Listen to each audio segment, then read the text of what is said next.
kind of like a vision of just like something demonic in our hotel room. Then he handcuffed me. That was the moment where I was like, this tour might kill one or both of us.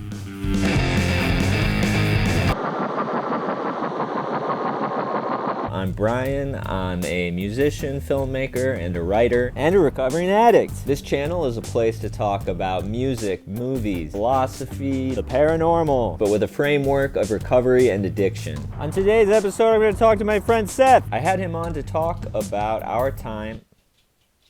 Are you coming in here?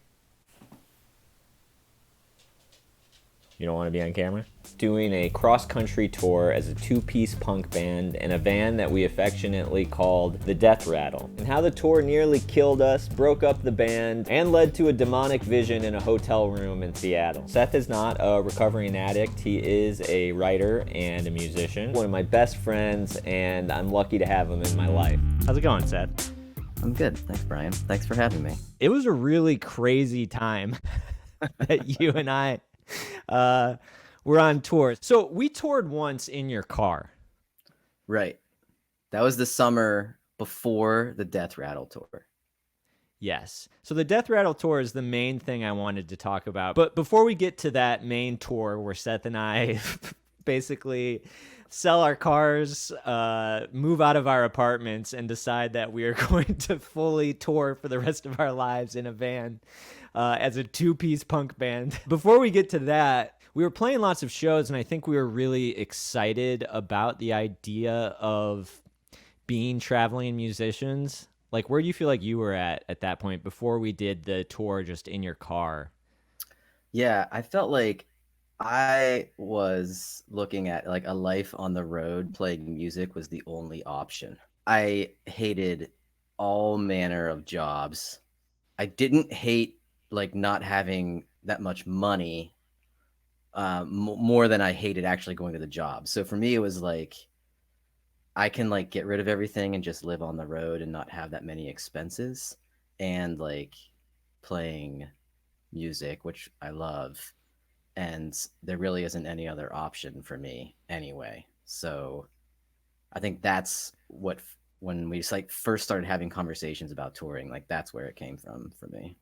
Yeah. What jobs were you working? I think I remember, but Half price books. I was working as a short order cook at this place called Victoria's Midnight Cafe. I was busing and working the coffee counter at this place called Scotty McBean's. We had to wear kilts. you know, we were both kind of in that place. So we went on a tour just in your car. Right. Where did we go? To the south? We did like East Coast. Yeah, I feel like the farthest south we went was Right. Juggling Gypsy. Remember that place? The Juggling Gypsy. Yes, that was in Wilmington, I want to say. That was in Wilmington, North Carolina, right? Yeah, I think so. And that was a hookah bar. Your dad was at that show. Oh, for fuck's sake, my dad was there. We genuinely were smoking a hookah with your dad, with your father. That tour had such a like dark moment, which I think was in Virginia. I think it was in Richmond, Virginia, when we got the hotel room, and morale was low. Morale was very low. Yeah, we were out of and yes. I don't know how much you want to say about that. We'll just use your first name. So what happened was I basically got like extremely intoxicated in the hotel room. We didn't have much else to do. And I believe I have a memory of like asking some teenagers if they had weed that were just like at the hotel room. And they were horrified. Just some like blackout maniac like is just like, hey, you guys. like the reason why you should not be by yourself as a minor in a hotel. Yeah. Walked up to them. So we go driving, and I'm just like leaning. My memory of this is that I'm just leaning out the window, asking people like at bus stops, like if they have drugs, like hard drugs, like asking for heroin and things. One of the many instances where I pushed you to a state of, oh my God, I can't be around you right now. And I remember we're kind of like yelling at me, and we're not like we're not being like, we're just like basically like, don't like, stop doing that. Stop asking strangers for hard drugs. Very reasonable request. And so my very reasonable answer was that, well, I'll just get out of the car. I do not continue, I don't think, to ask for heroin, though I don't remember what I did. But I did meet another person, and that person got weed. And then I called you, I think, and you were just like at a bar or something at that point, I think, waiting for me to die or call from jail. yeah. I think I was at a bar. Um, and I remember meeting you back at the hotel. And You must have picked me up, because how else yeah, would I have yeah, gotten to the hotel? I must have picked you up. But I do Yeah. remember being like, oh, well, at least he got some weight. Yeah. No, I do feel like that resolved it. Yeah, You know I what was I mean? Like it was an instance of like mutual relief, like not, just that we got to scratch that itch. And it kind of gave me some like credit. yeah, You know what I mean? Like everything I had done was clearly maniacal on paper, and yet I had achieved my objective. yeah, right. which which is often the story of people with addiction Hmm. problems. You can function, but you're like functioning to achieve shitty things. Yeah, If that makes sense. I yeah. don't know. Maybe I'm just rambling. But anyway, we spent 2 nights in that hotel. And the That's reason I know we spent 2 nights in that hotel, I want to quote you directly. You came back and you said, I think we can just stay. And I said, really? Why? And you said, I don't think they're running a tight ship. As if they just wouldn't notice. they noticed though. They charged us. They charged us right away. So we show up to the show in Richmond, Virginia, after this crazy couple of days at a hotel, and the rest of the tour nearly behind us. And do you remember what happened? They had a horrible PA. They couldn't even hear us. Do you want to know what was so bad about the PA? What was so bad about the PA? They didn't have one. That's right. Didn't have one. Oh my god, that's right. That's Yeah, right. And we were so playing acoustic guitar. yeah, Like, so we showed up and we were like, okay, where's your PA? 'Cause sometimes places have it like in the back room by like the spent kegs or something yeah, like that. And they're like, you guys don't have a PA. Like they looked at it like it was our right. fault. That's right. I And they were forgot. like, well, when Bob comes and does karaoke, he brings a PA.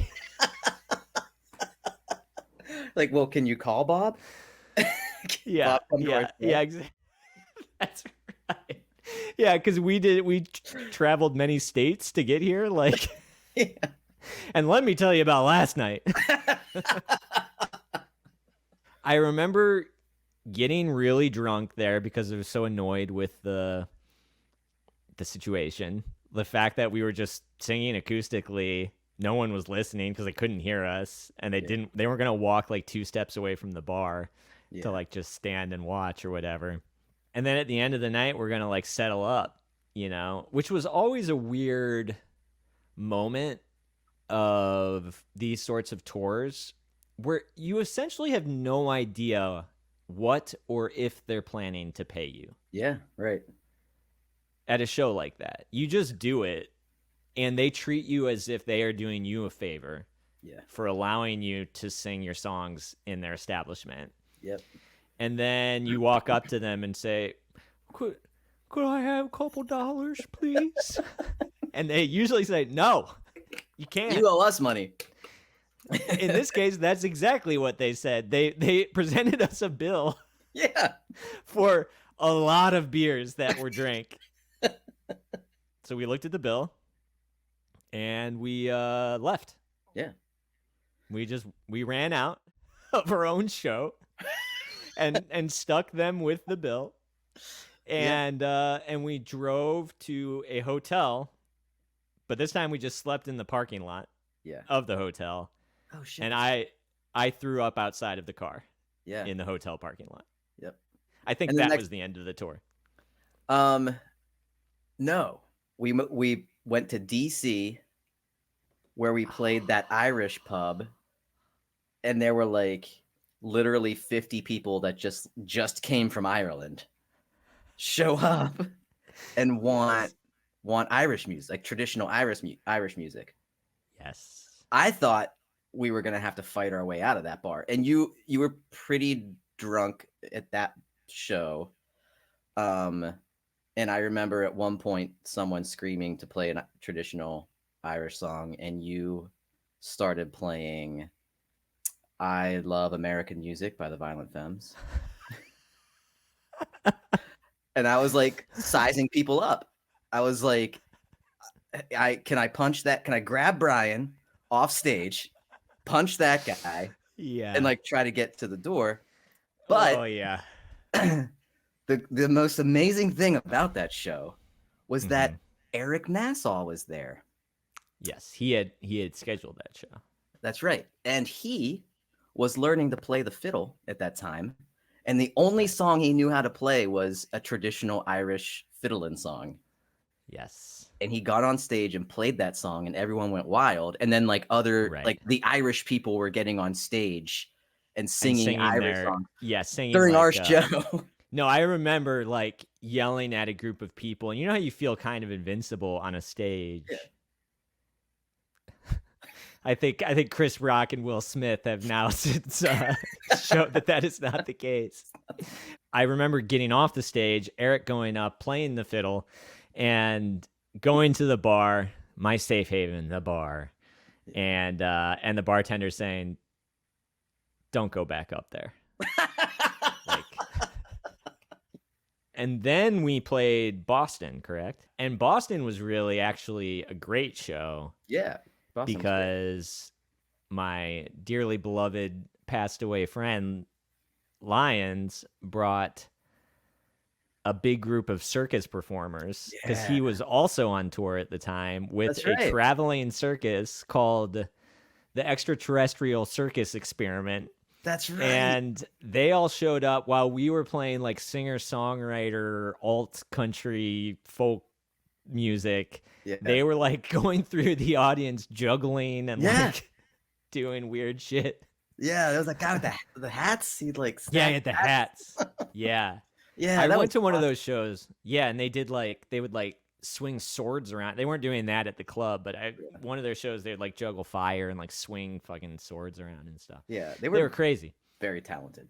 That makes more sense then that we had those kind of good experiences and it was still kind of an adventure that you would then want to go on tour with me after that. Yeah, it was like I feel like that tour ended really well. Hmm. Like you said, we had the great show in Boston, and then we went to New York, uh, and we played Greenwich Village, which is like really attentive crowd. And even before the show, like that afternoon, we like hung out in the park and just like played music with some like bluegrass folks and just like bummed around New York City all day, and then had like a small intimate show that people were into. Uh, and it was just like, yeah, this tour was actually pretty good. You know, got started off on the wrong foot maybe, but Yeah. like Yeah, fun. totally. Yeah, I Yeah, mean, it was what we, in the end, kind of like, we had both found kind of what we were looking for, which was yeah, mostly adventure and just escape from the monotony of that kind of weird malaise of being like in your mid 20s yeah. when it's just kind of like you're not as cool as you suspect you're supposed to be, Right. and no one like cares about you the way that you expect that they should because you're so self-obsessed at that Right. age. And you just have so much energy and like and you can just bounce back, so it's just like whatever. I mean, god, I feel like to start that tour, didn't we just like not sleep that night for no reason? Didn't we Oh like my. play a show in Columbus, Ohio, and then drive to that West Virginian town Oh yeah. like for no Purple reason? Fiddle. Yeah, we had a show that night, and then just at Yeah. Andyman's Treehouse. Yeah, Um, and we had a show in the like early afternoon, kind of morning the next day.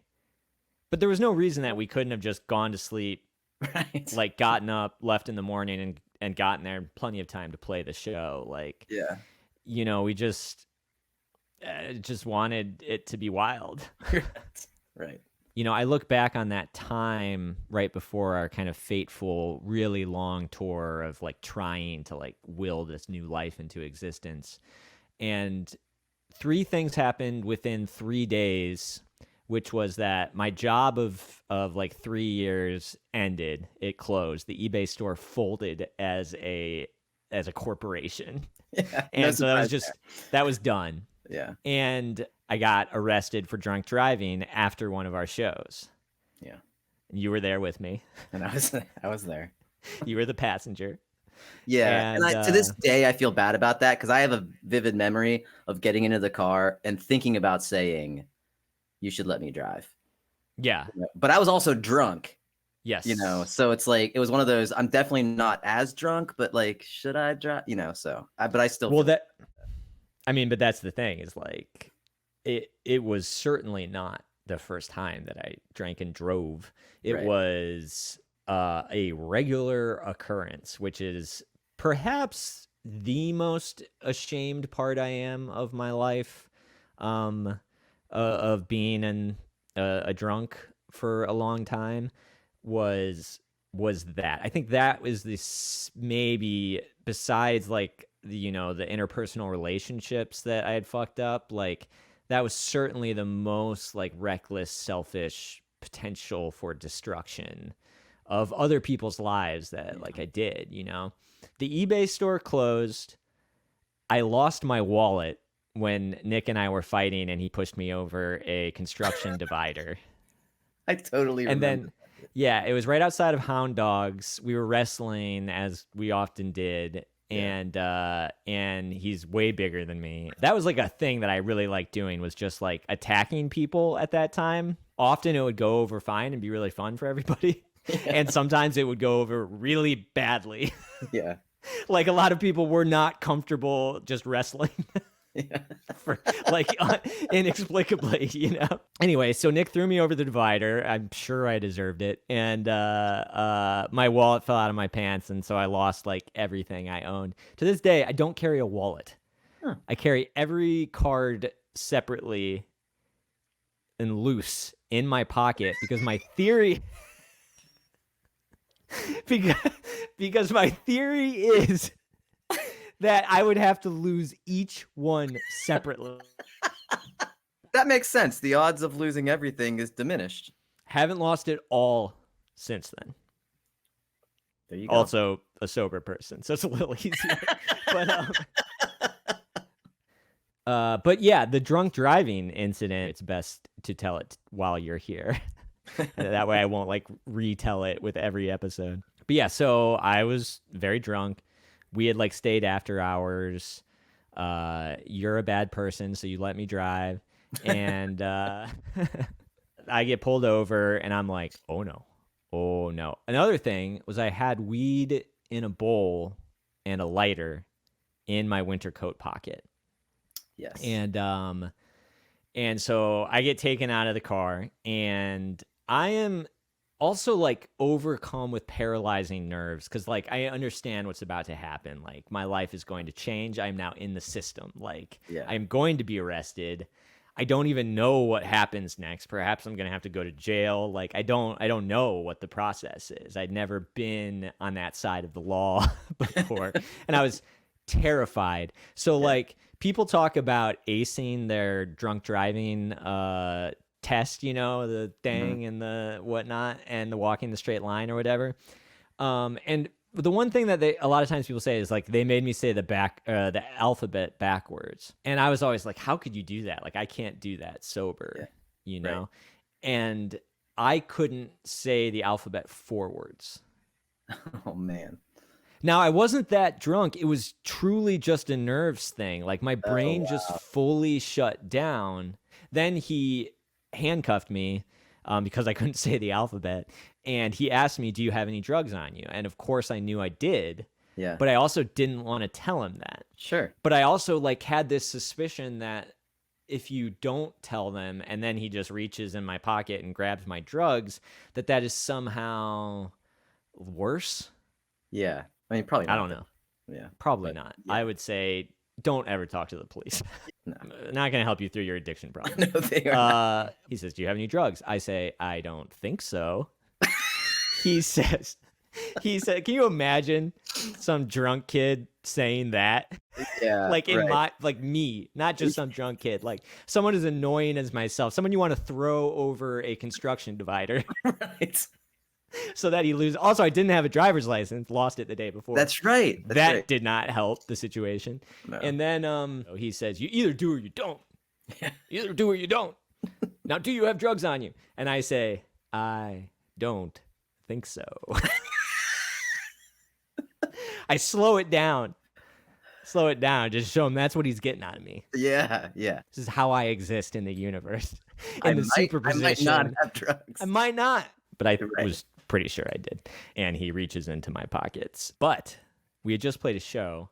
Whatever the band was that we played with gave me a CD, and I shoved it in my winter coat pocket, the same pocket that had the paraphernalia, the bowl packed, the lighter, Yeah.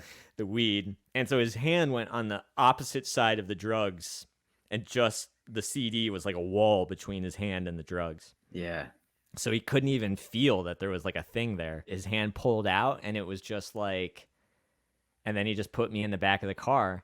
And I'm just sitting there thinking like, well, now what?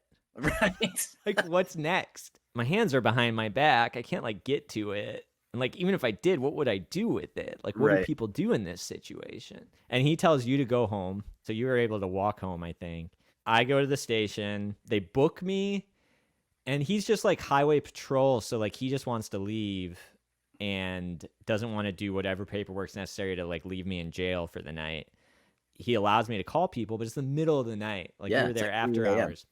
Yeah, like no one's awake, but who do I know is probably still awake? I call you and I say, "Can you come please pick me up, please? Can you please come pick me up, Seth? I've got drugs in my pocket. I gotta get out of here." And you're like, "Oh, he told me not to drive." Yeah. And I say, kind of a reprisal of our philosophy in the hotel, I don't think he's running a tight ship. I don't think he's going to like walk me out of here. You show up. Great news. He does walk me out, sees you there. Yep. And do you remember what you said? I believe I told him it's okay. I had a ham sandwich. Yeah. He just straight up went, what? "Oh, get out of here." He was done for the night. You know, he didn't like his job either. And so we went back to your place. I slept on the couch, and I woke up in the morning, your mom knocking on the front door. Oh yeah. Shit, I remember that. I had like a scheduled breakfast with my mom the Yes. following morning, and you were Yeah. on the couch. Yeah. Yeah. And so I then, with like forbidden from driving, hopped in my car, Yeah. drove back to my house, Yeah. and basically just had a full-on existential crisis. Just like, oh my God, what do I do now? And so who do I call but my friend who I used to smoke hard drugs with, Eddie, Who was an attorney, so it actually who helped. was Like, an attorney. We had literally, you know, binged on crack cocaine together. yeah. Me right. and Eddie. And Eddie has since passed away because of complications of alcoholism and HIV, but I mean, had just drinking himself to death, basically. Yeah. But he showed up late to the thing, and I was like, oh no, Eddie. He got there just in time. I'm just sitting in this courtroom by myself, having no idea what to do, like no clue That must at have been all. terrifying. Oh my God. I'm like in my like button up shirt and like Yeah. just sitting there like, just like waiting for my name to be called, just watching. Like, there is nothing sadder than misdemeanor court. Like, it Yeah. is just a fucking like slaughterhouse of just, you're just watching people's lives get worse and worse and Yeah. worse, like already bad lives. Sure. Yeah. And he shows up and he's just like, oh, I don't like this judge. She's gonna try to make you do rehab, but we don't want that. So what we're just gonna do is say that I'm not ready. And I'm like, can you do that? So they switch it up to a time where he knows a more lenient judge will be there, and then I have to go, instead of like rehab or jail, I have to do like a weekend at a hotel health class. That was actually Yeah. really kind of therapeutic and helpful. I Like, remember that. it was one of those instances where I, triumphantly didn't drink for a week and like felt so good, just good enough to just jump right back into it. You know what I mean? Like, Yeah. anyway, so those three things happened. Lost all of my identification, lost my job, and got arrested for drinking and driving. And I said to Seth, my life is destroyed. We should go on tour forever. And I said, great idea. Yeah, so we got the van. That as soon as we drove it back, you tried to put gas in, and the gas just went straight to the floor, went Yeah. straight I to was the like, concrete. yeah, just watching it pour out of the van, and I was just Yeah, like, oh, you were screaming at the dealer, like on the phone. I remember. And we went back, and they just like, there was a hose in the back that they just had forgot to attach or whatever. yeah. But that was the beginning of the Death Rattle van issues Yes. that helped to drive us fully insane. So we make this plan. Reed was going to put out our tape. We recorded a full like 20 songs or something. Do you remember, remember? the title of the agenda of like the things we needed? Yes, that sounds familiar. Shows. We called it the More Awesome Yes. Life Manifesto. Yes, the More Awesome Life Manifesto. I forgot. Wow. Yeah, I mean, that's the thing. Our intentions were so good. Yeah. So We just good. wanted to make art and like just- bring it to people. Yeah, so we made the More Awesome Life Manifesto. Our plan was to travel all the way west, go down the West Coast, and then come back kind of through the South. We didn't really know, at least I did not know how to like live, I don't think, yet. No. I mean, I didn't know how to eat.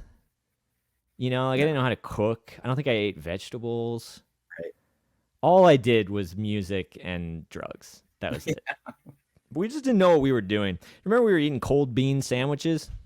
Which was delicious, but only probably because we were starving to death. Yeah, and because we put that Chauncers on it.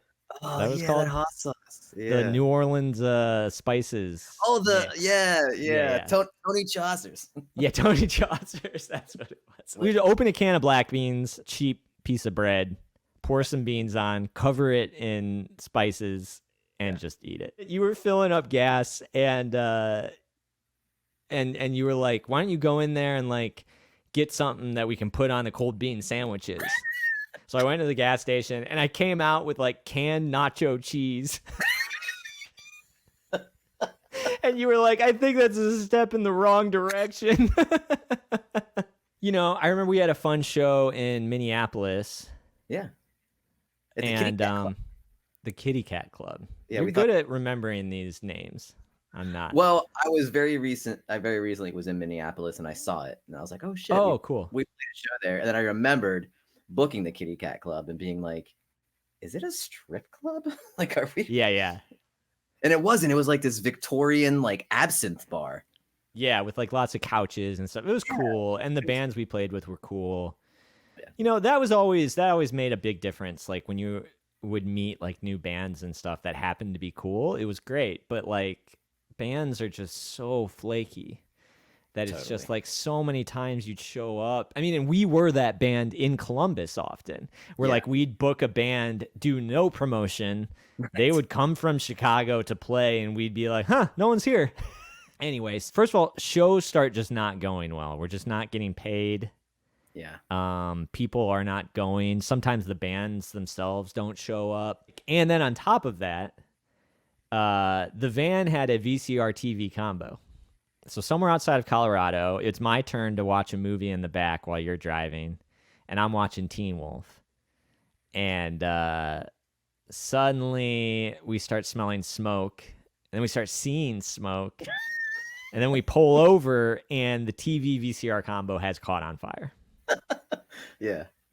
And I would say that is probably the beginning of the end of the Death Rattle tour. I have a distinct memory of the van breaking down and us being on the side of the road and leaning into, the romance of self-destruction, writing a song about the van breaking down and us being stranded, and you just kind of being like, yeah, man, it doesn't really do it for me right now.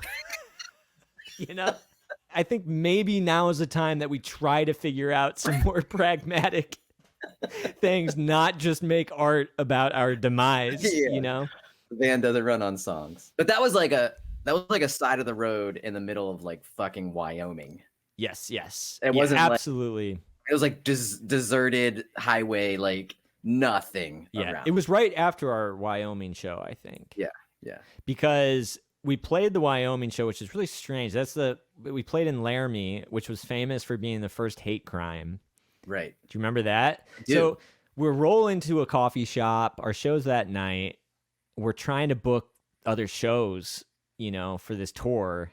Yeah. Already starting to feel a little uneasy because like the last couple shows weren't great or whatever. And this hippie guy who talks about being a hunter, and he's just excited to talk to somebody who doesn't live in the town and like looks kind of bohemian, And he starts telling us about, do you remember the elk? No. So he starts telling us about the feeling of holding a still beating heart in his hand. I do remember this guy. I remember being really drunk and us getting into an argument about religion. Yeah, we were coming from Salt Lake City. Yeah. And there was like I remember having an argument about like defending religion. Yeah. And basically saying like, you know, this is like a thing of respect, Yeah. for people. And I was being like super snarky yeah. about it. Like, I mean, that was my whole thing, was I was just like deconstructionalist, too cool for school. We're all just fucking worm food, man. Like I was that kind of annoying guy. I kept a journal about that time, and I remember reading it later and reading a passage where I was like, Seth and I argued about religion. Like I feel kind of shitty about it, sort of thing, But I just remember like that it created kind of a disconnect. I mean, you tell me, but probably a feeling of being like trapped with someone. Yeah, there was a feeling of being a little trapped. I think it was less about feeling trapped for me and more about one, being bored a lot, which is just like any tour. Like you just got to like come to terms with the boredom. And just it being unpredictable. So I was probably very oppositional to a lot of things just for the sake of being oppositional, Sure. as well. Sure. One, just like probably like break up the monotony, and just be like a little bit like, I feel like this whole tour is just way too unpredictable. Yeah. And that's Which just it was. Yeah, very. It was not sustainable and not the way we were doing it. I was spending money that I didn't have on on drinks, like, and we weren't making money. Beyond that, just the way we were acting towards each other, like that's not sustainable. It's just not, like on a tour, especially. You just have to be like super easy on the people that you're with and like hyper conscious of like who you're being in that moment. And like a drunk is not that. We make our way to Seattle and we pick up Scott from the airport. Yeah. Which for me was like rejuvenation. Yeah, like that was supposed to be the turning point of the tour. Yes. Absolutely. Scott was going to be there. He's like super positive. Mm-hmm. He's fresh. you He's gonna know. ride down the coast with us. Yeah, that's right. He showed up with a joint. Yes, Like yes, it that he was, had somehow flown with. he flew with it. Yeah, and this was like weed was still really illegal. Really, it's still illegal. Well, yeah, but it's It's like still federally illegal. You can't right, fly with it, just you so can't fly. everybody knows. Yeah, that's right. That's right. Yeah, Yeah, times haven't changed there. Seattle is hotter than normal. It's Yes. like 100 degrees. Yeah. Um, and our van starts breaking down on the giant hills of a crowded metropolitan area. So this is different than just breaking down in Wyoming or whatever. We get to the show and we're like, okay, at least we got here, you know. They have no show for us. Yeah, show's never been booked. This show's never been booked. There's no other bands, like nothing's Yeah. happening. And I remember still being like, well, can we just play? If Yeah. there's no show tonight, can we just play? And they were like, no. Yeah. In a weird way, I feel like having Scott in that moment was worse. We could kind of hide what we had become to everyone else. Right. But then having someone being able to reflect on what legitimately our tour had turned into, Yeah. which was a broken down van and a show that wasn't even happening. Yeah. And our crumbling psyches, you know. Where I bought like a case of like natty like ice or something. Yeah. I just remember it was particularly gross beer. Yeah. And we are gonna go to a hotel. I just want to get fucked up. Like I just want to be with my friend Scott. You know, I want him to believe that this is good. Yeah. Right. That this is cool. This isn't sad. This is wild. Yeah. We were driving to the hotel. Yeah. And you went the wrong way down a one way. Yeah. Well, we were coming Right? down a hill, Yes. and the van broke down, and so Yes. like steering seized up, you know, like brakes were like, it were analog brakes, like the brake pedal wasn't like fully operating. I was like standing on the brake pedal, and like, you know, power steering was gone. And I remember there being like a stop sign at the bottom of the hill, and there was like cars coming, so I couldn't turn left into like where we should have been turning on a road because there were cars. So I took a sharper turn and was on the left side of the road, and there was like, I remember a car coming and swerving around us, and like that was the moment where I was like, this tour might kill one or both of us.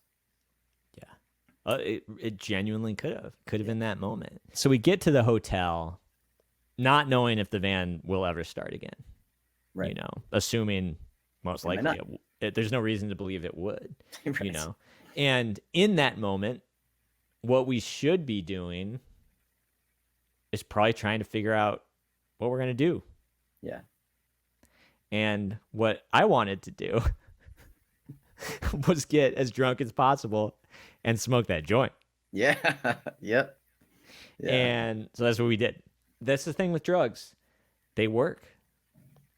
If you're an addict and you get all of your joy from drugs, they will probably numb you from the reality of the situation. You know, Yeah. I mean, at a certain point, yeah, the side effects will start to overtake the high. But I was only 26 then. Like, you know, that did the job for me. And so I was all excited. I was just like, I don't know what we're going to do next, but like, I'm all fucked up. I'm with my friend Scott. Like, everything's out of control and chaotic, and this is amazing, you know? And like, fully unaware of where you were at. Like, I knew you were being quiet, Yeah. but I was just like, he'll figure it out.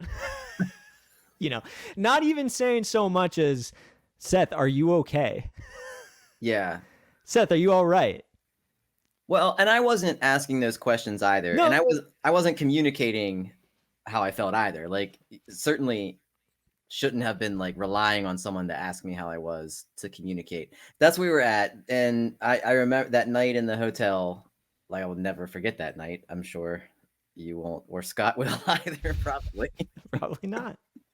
And I had, you know, so like I've always been into religion, you know, on a Sure. like academic level, and somewhat like on a personal spiritual level. Um, and I remember booking a show. We booked a show that night. We did?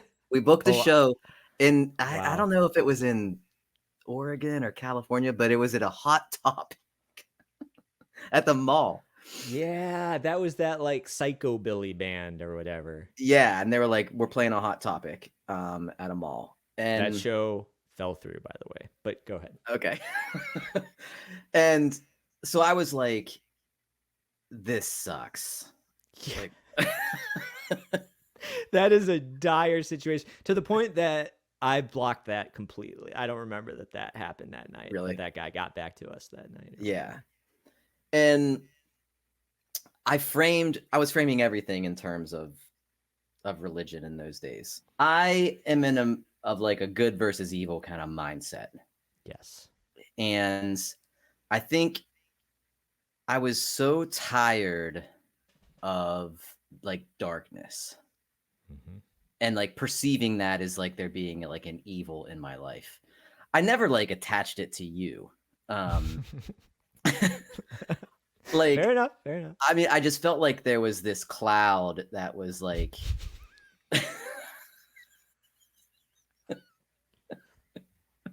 No, no. Okay. A cloud that's totally not me. yeah, that was like, we sort of like ushered in ourselves. Yeah. We like brought this in um and it wasn't just like that night, obviously, like we mentioned, like it was leading up to all of this. Totally.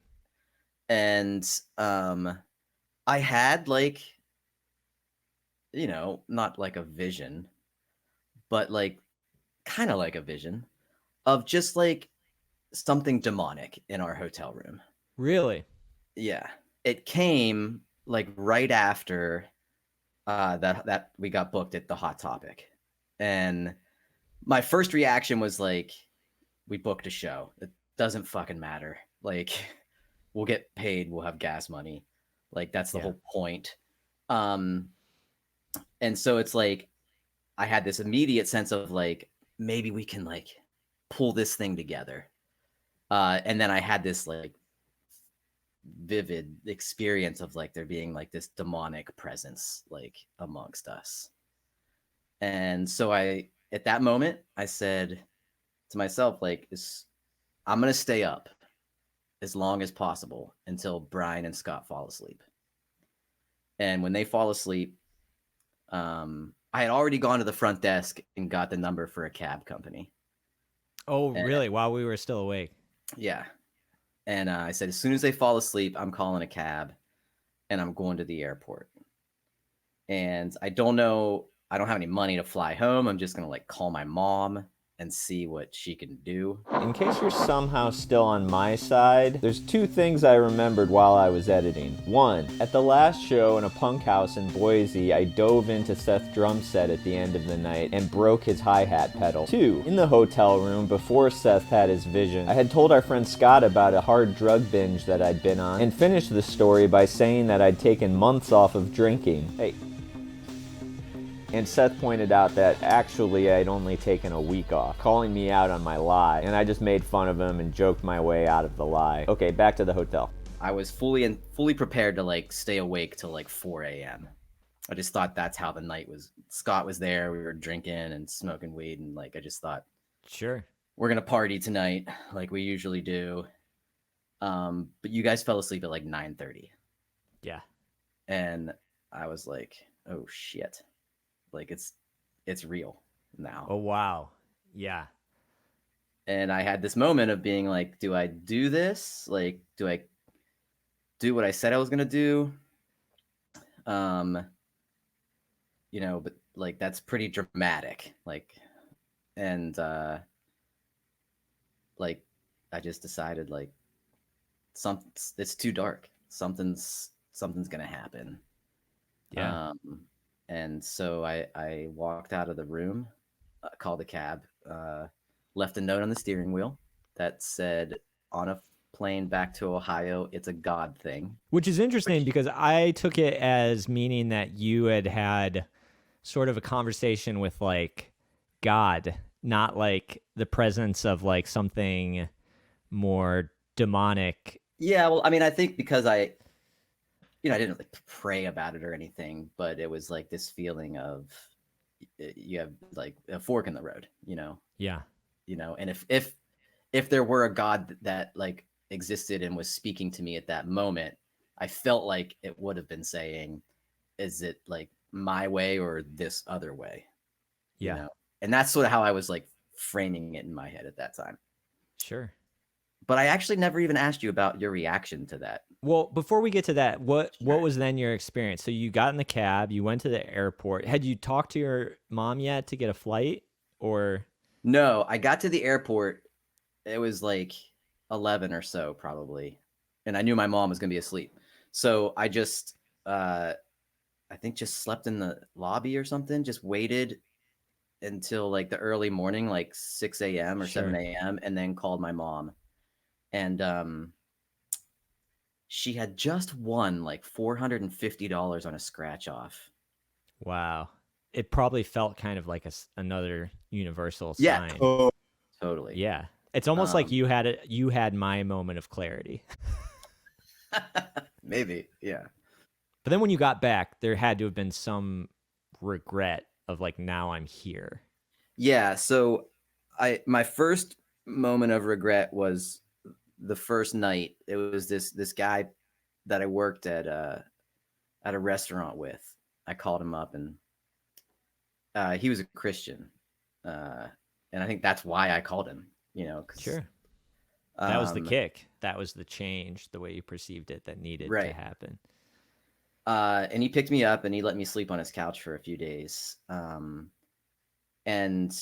the first moment of regret was like the very next after the first night. I was like sleeping on his couch, and I had this feeling of like I'm gonna get my life together, and it was like kind Yeah. of a freeing feeling.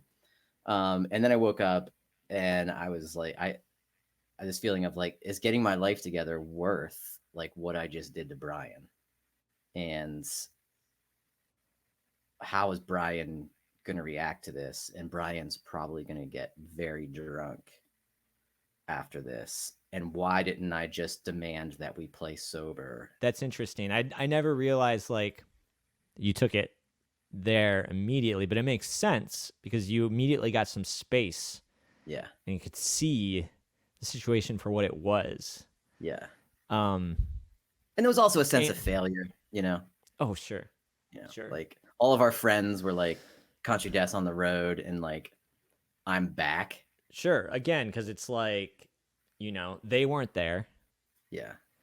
And so it just seems like you freaked out and, you know, this romantic thing was still happening. They didn't realize that it Yeah. really wasn't very romantic. Well, and that's the thing too. And I vividly remember feeling like that and sort of like anger at the whole scene, especially back in Columbus. Sure. Yeah, yeah. I remember going back to the Tree Bar and for an open mic, and Joe Peppercorn, who led the open mic, asked me about it, and like what went wrong with all this. And I remember him saying like, yeah, Brian's just too smart for this world, which like I agreed with at some level at the time. And Sure. but I was so mad that like his first thought went to, it didn't work out because like the world is just not fit for Brian. Yes. Like Yeah. when I had this totally different like view of how it Right. went down. But that was the persona that I tried to sell to the acquaintances Yeah. in my life and to my friends and family. But like it's way easier to sell that kind of thing when people only know your like art, and only see you at the bar, where like don't see you when you're all freaked out after getting arrested or you know what I mean? Like, or whatever on this tour, like don't get yelled at by me Yeah. Right. about religion. The one person that you're on tour with. And that is, it's also insulting to me, to Yeah. say I'm too smart for this world it's essentially saying like Brian's, too good for this world and therefore he's going to die or whatever, in a sense. And that's like what we often have to say about people who struggle with addiction or whatever. And often they feel like I felt like I was too smart for the world. And that was the way I felt. Like, it felt like confirmation when I saw the note. I was right when we were arguing. I mean, it didn't jump right to that. First, it was just like a wild mystery of like, wait, what happened? Yeah, I'm sure. Because like Scott and I woke up and we're like, where is Seth? We find the note, and then we just have to decipher like, okay, well, we know you're on a plane to Ohio, but we don't. That much is clear. We don't fully know what this other thing meant, And I just went straight into selfish anger. Just how you had ruined everything. I mean, that's the way I was living my whole life. It was just that I was too fucking smart for this world. Everybody else was a fucking baby. Yeah. And why won't they just let me be miserable and die, and have a good time with me while I'm doing it too. Yeah. Right? It's an insane contradictory thing to ask of the people around you, which is what you ask of people when you insist on self-destruction. So then we drove to Olympia. We go to a bar and just get wasted, because I'm totally justified now. My band is broken up and I'm calling everybody I know, and like scoring all the sympathy points, playing it off like you lost your mind and you're the crazy one, Seth. And now I have a story. Yeah. For the rest of these shows. Somehow made it back. I remember at Memphis, I drank really hard, didn't get paid at the show, slept in the van in the parking lot of the bar. And that was the last show. And I drove up to Columbus. And all the while, I was so mad at you. Yeah, I bet. I was so mad. And the anger only grew. Yeah. As because I just couldn't, it was too much for me to feel at fault because I felt so existentially destroyed. Even more, I felt like I needed to lean into my persona as this out of control guy because the reality was just too fucking sad. Yeah. Right. That I had fucked up my band, my best friend. I didn't have an apartment, I didn't have anything, all this shit. And I remember then it was just okay, I got to have this reunion with Seth. Yeah. We met at Regis' house. We met at Regis. We didn't, in fact, this is the first time we really talked fight. About it. No, we didn't fight. No. I mean, we've talked about it, but not that meeting, not the initial meeting. Not the initial meeting. Yeah, just not certainly in depth as much. Yeah. But yeah, that first meeting, we didn't really talk about it. We weren't really saying anything to either one of us, one of each other. And I think Regis was finally like, "Want to play some Nintendo?" We had been in contact, we had talked, but it was a definite just argument of me being like, why did you do that? Sort of thing. I wasn't going to listen to anything you said. It didn't matter. Anything short of just it's all my fault. I want to come back on the road, you talked about I should have insisted that we did sober stuff or we tried to figure this shit out or something like that. It's I barely was able to get sober at 33. Yeah. When I had unemployment coming in and just chilled out in a fucking house for, it just did nothing. Just fucking wrote and watched stuff and just genuinely felt like an automaton. Just felt like somebody who was fully powerless to anything that was happening. There's no way I could have done it or I would have done it. You bought me out of the van. I went back home. I remember my dad could just see this broken fucking mess of a loser at his house and just being I think you need to get over it. Famous great dad advice. My favorite dad advice was when I was really hurting romantically after a breakup. trying to talk to him about it and him listening for a while and then saying, I guess my advice would be talking to someone else. I remember in San Francisco, you called me and you were like super apologetic. In that stage, I was so relieved. I was definitely still in the camp of this was your fault. When I first got home, I had conversations with Joe and Regis like immediately about it. And, they were like the first people to be like, yeah, we get it. Right. Cause they knew me. Yeah. Yeah. They understood. They'd gone through it with me too. Yeah. But ultimately, like, it felt like after those conversations, it was like, what did you expect? And sure, that's when I was like, yeah, so this really is, like a lot my fault. Like, I probably still do this. I probably still make the same decision. But like the reason the tour fell apart because I left.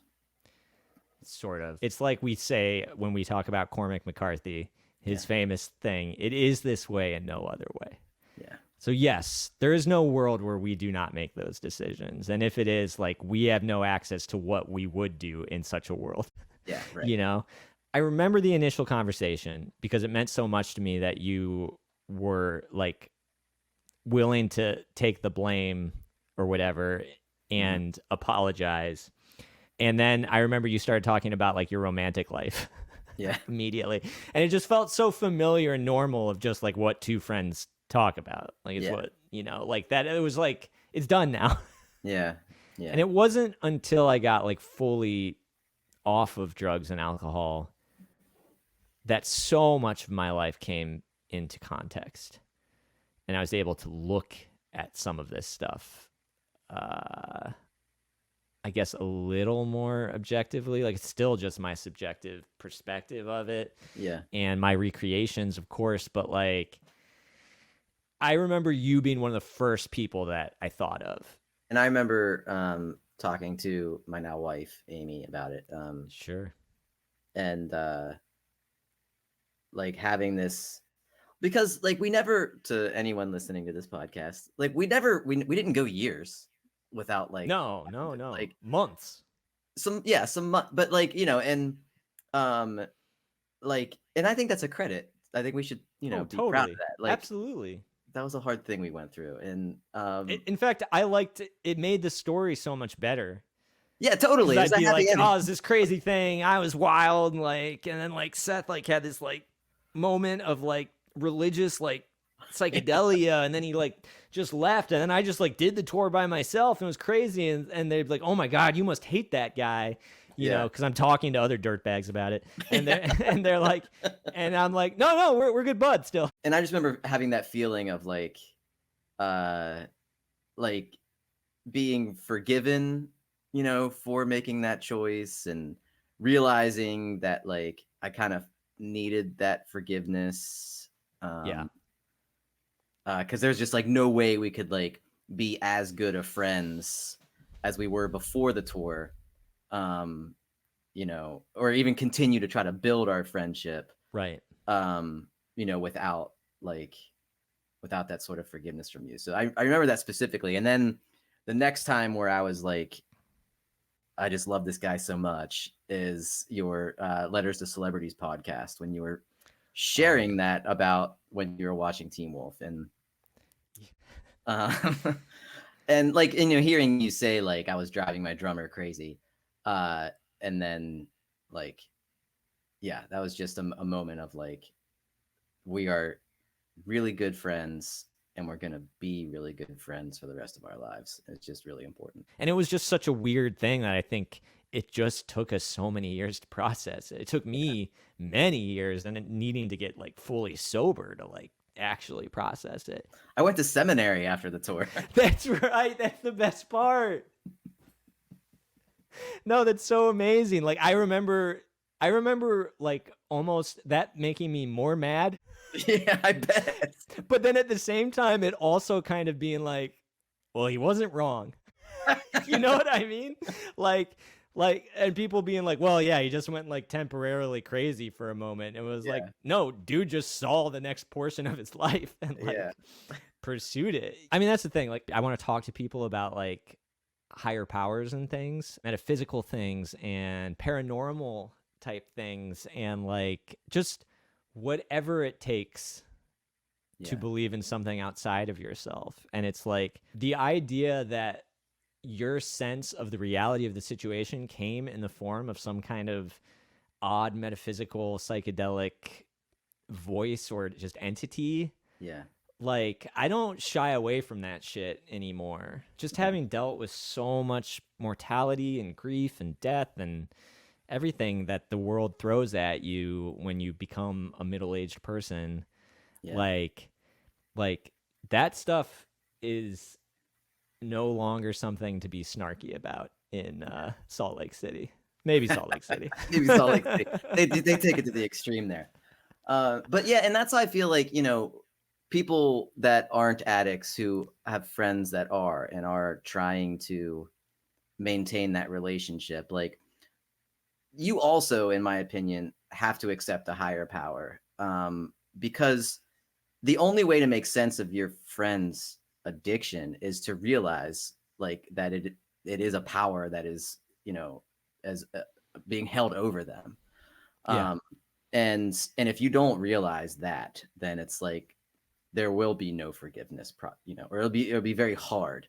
Yeah. Because every choice they made was a choice to do this to you as their friend when you were Yes. trying to help them away from that. Furthermore, if you believe that they are just too good for this world, just too wild and smart for the world, because you don't have any access to that, the world itself is actually something that person cannot comprehend. Yeah. And that their window into reality is fully shuttered, Like, I was not seeing the world for what it was, which is what I thought. I thought I saw through the bullshit, but I couldn't see past the chemicals that were like keeping me caged into the fact that the universe is so mysterious. Yeah. And frightening and exciting. And, it's easy to just focus on like one little section and call it banal. Yeah. Right. Especially when you're getting all of your endorphins from substances. Sure. Yeah. Well, that was great. That was great. It was great for me. Great for me. Loved it. Always Good. love talking to you. Yeah, well, totally. Yeah. We do this. That's the thing. Like we tried. We should say we tried to do this yesterday and couldn't get the tech working at all. Hopefully this works. Yeah. And then just proceeded to talk on the phone for an hour. We really did. Yeah. Yeah, we genuinely did that. So it's not like the case where we like needed a podcast to communicate or whatever. Right, it's not right. some bullshit like that. But anyway, thanks again for doing Yeah, this. of course. Anytime. Yeah. All right. Well, goodbye. I'll talk to you soon. Okay, cool. See ya. Oh my God, you made it all the way through, and here's your reward. Oh! So what did we learn? Well, we learned that we need to do better with sound next time. I'm gonna change my setup a little bit. And of course, I'm amazed that I survived my 20s and that I still have great friends, which I'm very grateful for. And thank you for watching. I hope you enjoyed it or at least got something out of it. Bye. It's never quite as it seems.